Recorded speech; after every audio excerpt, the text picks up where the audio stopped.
Rise and Shine Burundi, reka nizere ko mumeze neza aho muherereye. Ibintu bisubiye gukomera, ibintu bisubiye kuba bibi cyane muri ya sinema nziza, muri ya siri mukunda cyane iri kwiraca kuri Burundi Star TV ijoro ryo kuwa gatandatu. Inyuma yaho umusaza Keve umugore wiwe amugoreye cyane akamubwira ati ndashaka kumenya ikiro kije imbere, ndashaka kumenya iyo waraye ijoro ryo kuwa gatandatu ko atabwo wari wabikore umunsi umwe gusa urara hanze, nashaka kumenya icyabaye ijoro ryo kuwa gatandatu. Birangiye Keve amuzanye mu rugo kwa Rozine, aramuzanye muhira, bahuriye na wa mugore wa Tony nkuko bari bumvikanye ko baje kurondera, ko bagiye kurondera inimero yabahamagaye, bamenye ikiro kije imbere, bamenye impamvu abagabo babo ko ari babiri bataraye muhira iryo joro ryo kuwa gatandatu. Guys, ibintu bikomeje kuba bibi, ibintu bigiye kwindi ntambwe idasanzwe. Rozine arahava gute, biragenda gute guys?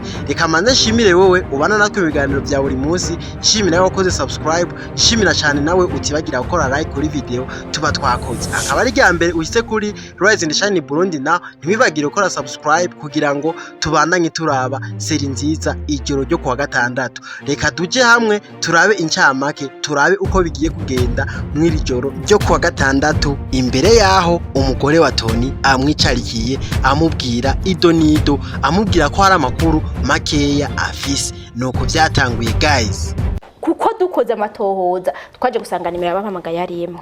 Umugore ati dukoze amatohoza twasanze inimero yabahamagaye ari imwe. Inimero niyo kwande, inimero niyo kwa Rozine. Ivyo vyabaye imbere yaho bamwisangira muhira. Guys, ibintu bitera bikomera, ibintu bitera bija ahandi hantu. Reka mbibutse ko ibibazo byose biriko biraba muri joro ryo kuwa gatandatu atawundi bitera, atawundi yabitanguje atari Rozine. Rozine yakunze umuntu ashiramwe amafaranga, bamufasha gukora idiri dakogwa, bamufasha gutegura akantu k'ubwenge, basanga bagateguye nabi, asanga yakwegeye imiryango y'abandi, asanga abaganga b'abandi binjiye mu bintu, bita mu bintu batazi. Guys, ibintu bitaba byoroshye na gatoya mw'iri joro ryo kuwa gatandatu dukomeje kuraba. Iki ni igice cya gatanu tugiye kuraba bugera kuri Burundi Star TV. Abakinyi n'ivyamamare warubizi, musanzwe muzi ko atigera bata hasi, abazanira akantu gateguye, akantu kumuzi. Mwa kino gice biraja kugenda gute? Tony arasubira gusigurira ko umugore ko yahora bimuhisha, mbeke vehoho biraza kugenda gute ko umugore amenyera ko ari we yakoze idiri, no mu gihe biba umugore yari yamubwiye ati aya mahera wakiye aba atabundi buzima bw'umuntu usize mu bibazo. Shaka tuyage ku vy'aba bantu babiri.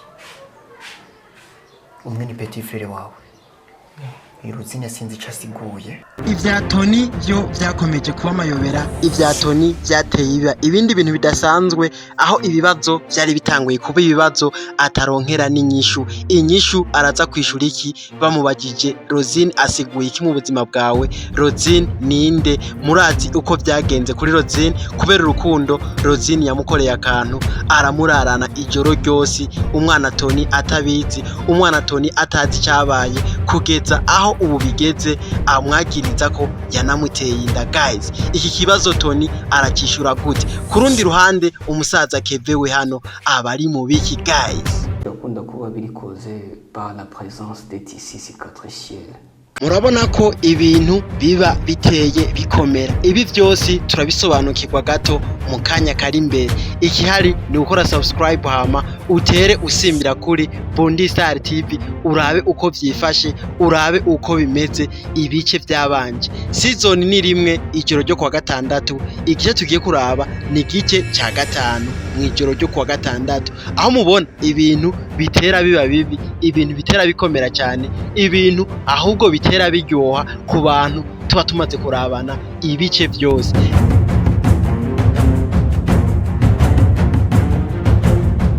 Reka ndabibutse ko atawundi muntu yemeye kudusangiza umunezero atari Burundi Star TV, agiye hamwe na warubizi batuzanira akantu keza. Reka nshimire wewe wagerageje kubana natwe muri kino kiganiro, wewe utibagira gukora like video uko yabimeze kose. Nk'ibisanzwe yari Frank mubana kuri Rise and Shine Burundi, naho utaha mu bindi biganiro. Ciao ciao.